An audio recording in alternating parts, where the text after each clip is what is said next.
Welcome to the Lighter Side of the Spectrum, a podcast where we explore how to find joy, connection, and growth while navigating the challenges of parenting kids and teens on the autism spectrum. Remember that inclusion and hope are key to making life better for everyone, and that even in the most challenging moments, there's always a lighter side. Now here's your host, David Kaufer.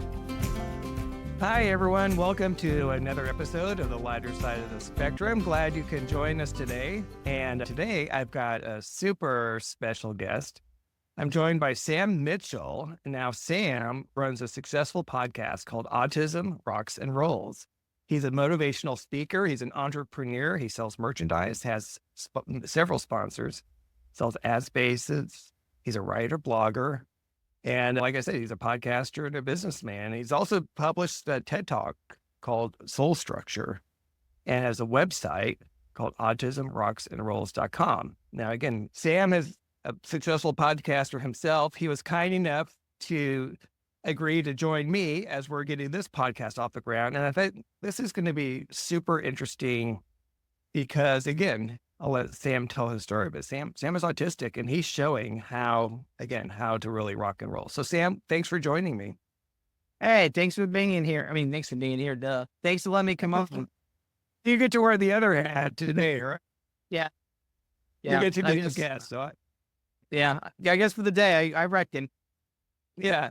So that's good. So you can just enjoy the comforts of answering questions instead of having to think of the questions to ask. But why don't you start off a little bit by telling us about your journey? What helped you realize kind of like this attitude of saying you're not broken or need to be fixed?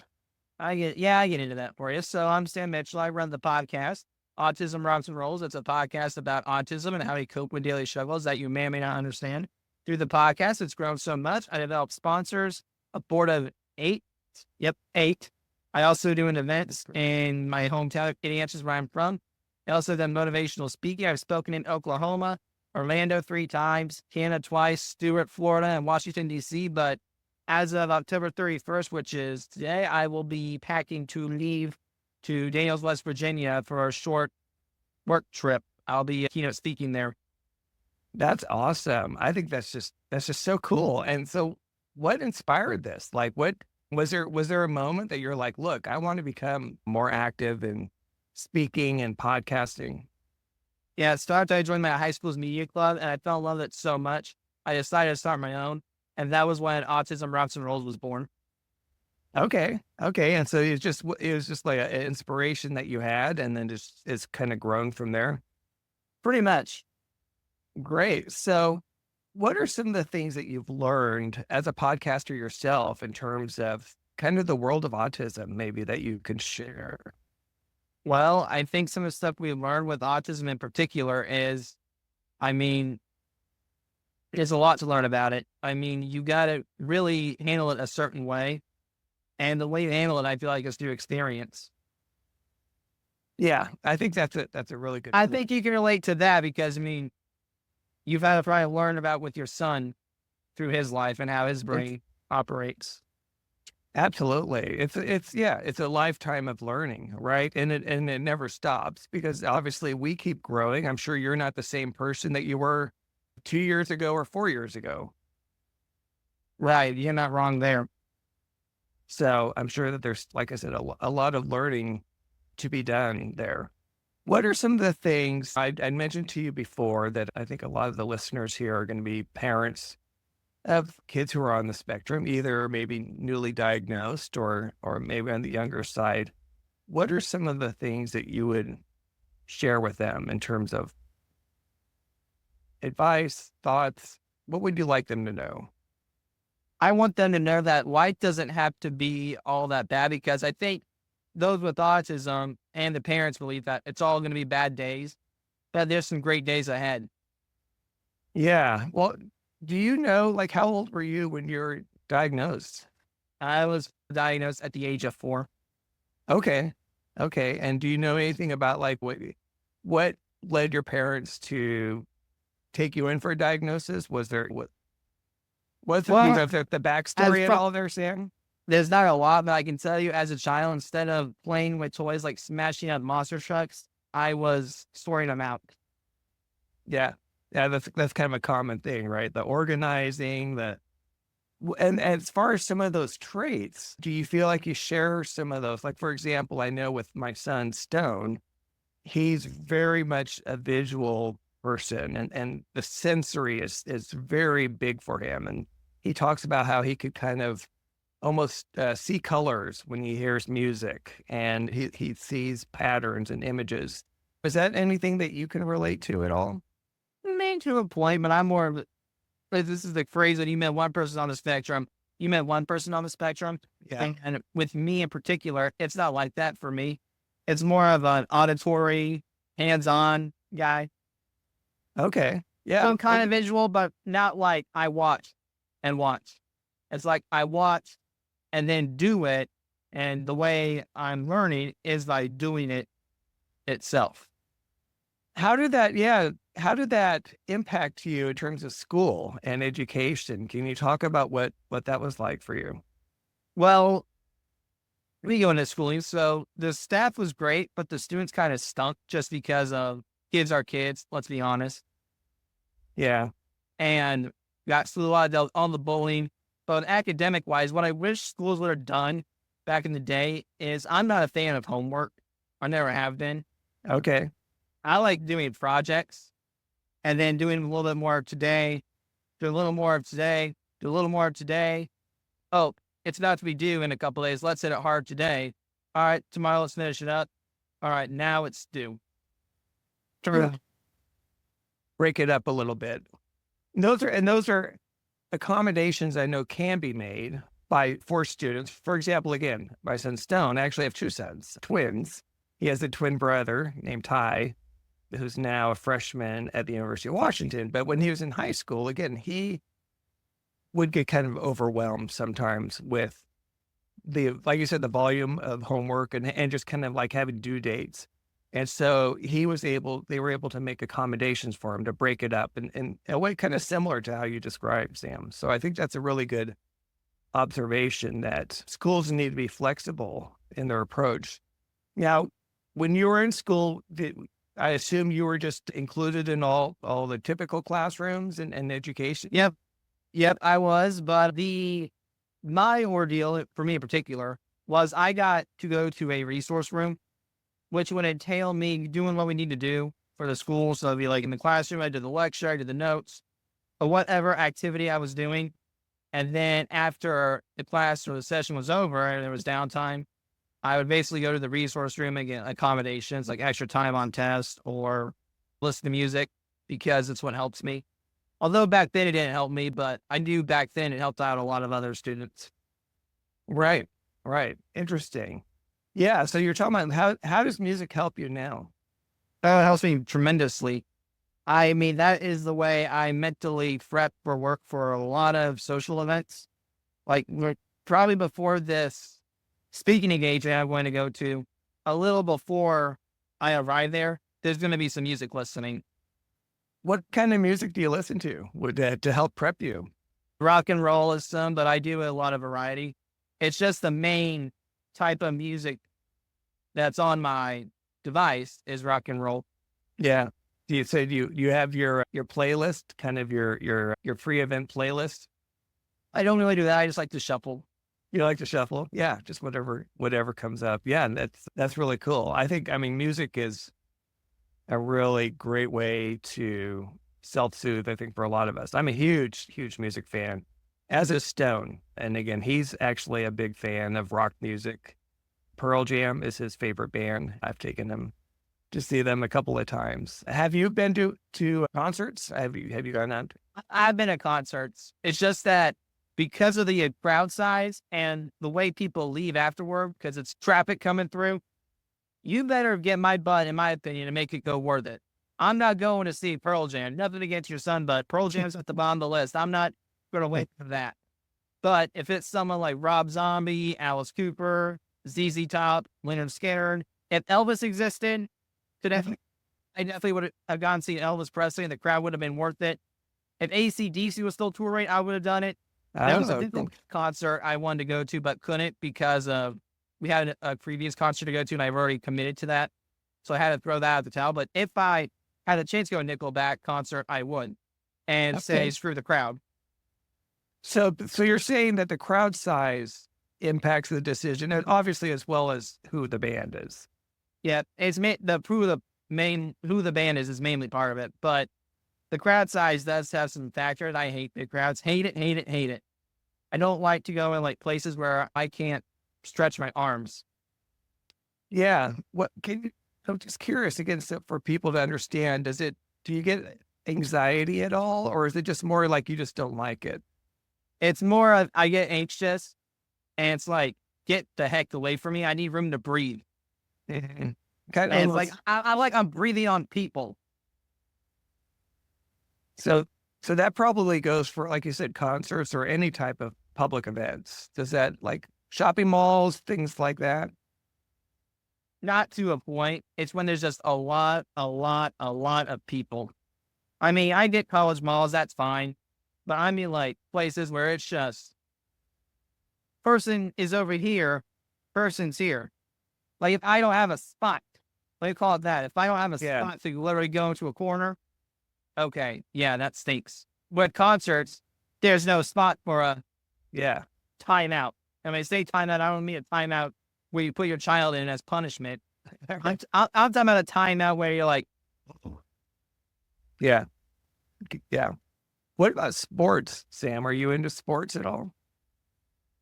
yeah, I multi-cap professional wrestling as sports because I've studied that and loved that my whole life since I was 6 years old. I've had several wrestlers on the show. I've had Mick Foley on, King, Jacob cool. Snake, RVD, Al Snow, Raven, and Victoria. Oh, that's Oh, fair. not bad well. That Not counts. bad well. That definitely counts. What do you remember what kind of drew you to wrestling? What is it about that sport that you like so much? Well, I feel like with UFC and MMA, it's just punches and kicks. Yeah. And to me, that's very bland. Like, don't get me wrong, if I'm going to see and I say this, if I'm going to watch a fight, then I definitely want to see it. But if it's more than punches and kicks, I'm walking my butt out. I want to see like some punches, some kicks, some throws, jumping off the top rope or jumps. It's more than just Right. No, it's very, for those who haven't watched it, I've actually attended, I think 1 or 2 back in the day wrestling events when I lived in California. And it was very entertaining, very theatrical. And that's why I like it too. It's a show. It's They a find a show. way, they find a way to put the drama aspect into the action. Whereas UFC and MMA, there's no suspense. No, like you said, it's just pummel each other and just take whoever. And I guess obviously there are people who like that because they have an audience. And it's grown over the years. I hope you're enjoying the lighter side of the spectrum. So far, we're commercial free, but if you're finding value here, one way to support the show is by considering me for a speaking engagement.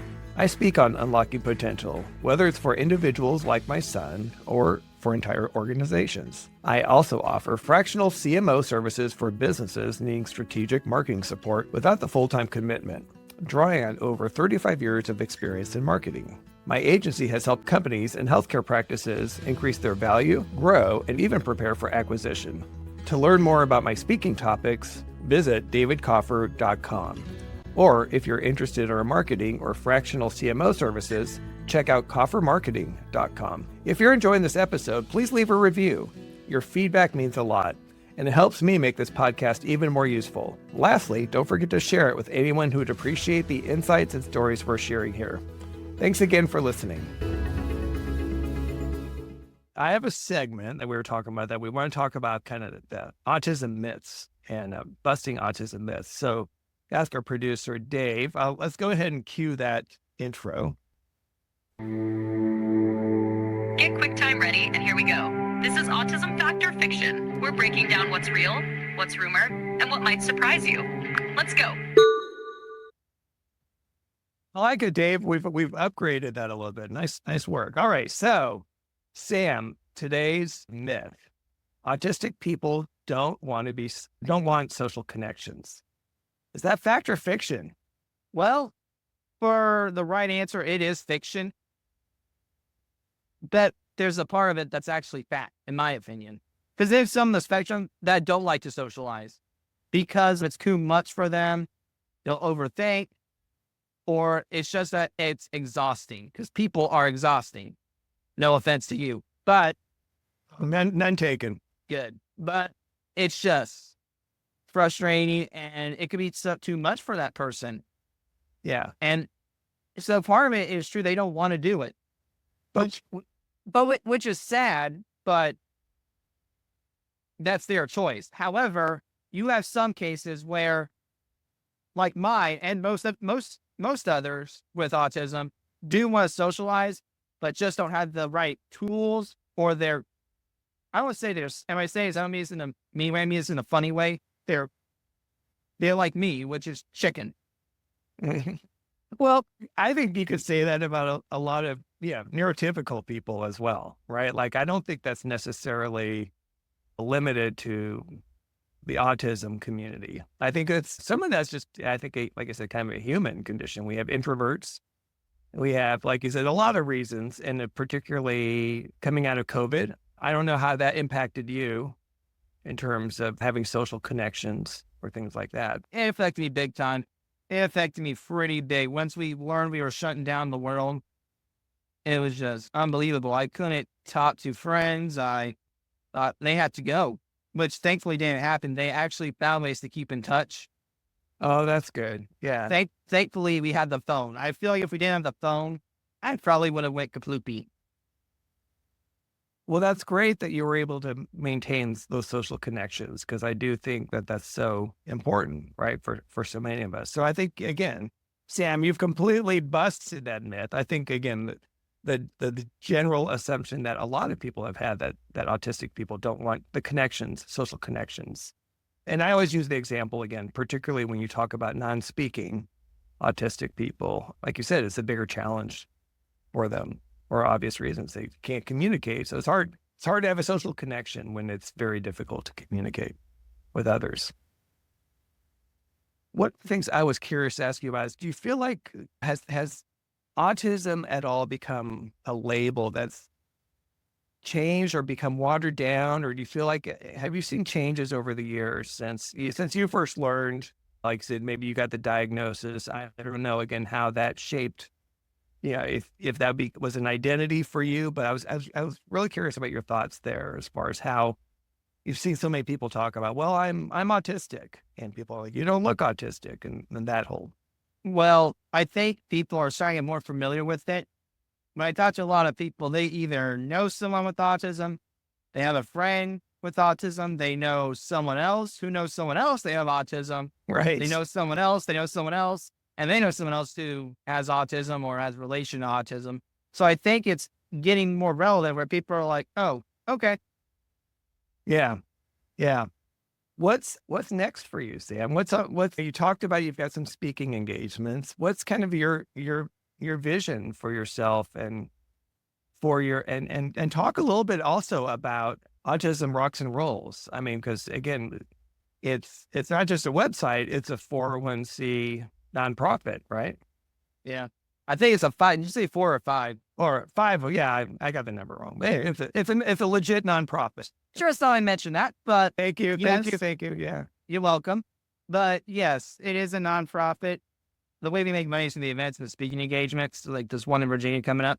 The next event that I know I'm having is a breakfast with Santa. So maybe I get a picture taken with Santa Claus, and then we might be doing a cookie decorating contest. That's really cool. And I noticed you actually have an area where you sell merchandise. It looks like you partner with other autistic individuals have products. Is that how you're trying to showcase it? I mainly sell t-shirts. I mainly sell t-shirts on the merchandise, which we're out of trouble with because the website's not cooperating with us. So That it's mainly the happens. t-shirts. We did have some others, but it just kind of fell through. But Okay. we also do work with other nonprofits. We've done a lot with other nonprofits, such as we just recently did a check presentation for Kiwanis, which is a nonprofit organization that tries to help children out by raising money for them. Great. Yeah. Great organization. Oh, yeah. I really like them too. And then I'm also an ambassador for the Doug Flutie Jr. Foundation for Autism. Oh, nice. And then I like to say I'm definitely a good relationship, but I'm also an ambassador for Make a Film Foundation, which ironically is just Make-A-Wish, but with movies. That sounds like a great cause, though. And Brian, right up your alley in terms of what you said, like being the interest that you have in the media world. Right. I think what the lady's doing is just having these children who don't want to make legacies, and that's phenomenal. Absolutely. Absolutely. All right. So I told you before, so this is the time for our second segment we're going to do, which is the tip of the week. Hey, parents, gather around, it's time to speak. We're here with your tip of the week. Strategies and wisdom just for you. Autism parents, we know what you go through.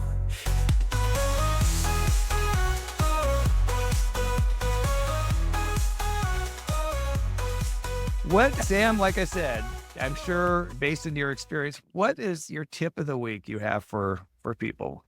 Well, it's not really a tip, it's just my advice, really. If the world could be nice and not act so stupid, I think we get along so much better, don't you think? Absolutely. Absolutely. Thank you. Thank you for that. Sam, is there anything else that you want people to know about you, your mission? So, like I said, some of these perceptions that are out there. Well, I definitely should mention I have a TED Talk called Soul Structure. It's why those on the spectrum need structure in their life, and it's just because it gives us routine and makes us feel better knowing what we expect. That sounds great. And I haven't had a chance to check that out, but I'm going to check it out because I love TED Talks. And it's one that I'll watch with Stone because he also really enjoys TED Talks. So one more time, why don't you give us your website and ways that people can contact you? I'm sure that there's people who would love to have you talk to them and maybe a future speaking engagements. Well, I mean, I do have a thing called Boot in the Ass Summit. What's it about? I think it's just about telling people to wake up and respect us. You can find me on autismrocksandrolls.com. That's my website. The podcast link will be there too. I'm on your favorite media social platforms such as Facebook and YouTube. I'm not a hard guy to find. If you Google me and you search me in your search engine optimization, something will pop up.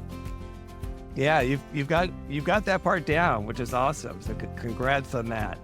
But thank you, Sam, very much for joining me and the rest of us on the lighter side of the spectrum. And best of luck to you with your venture.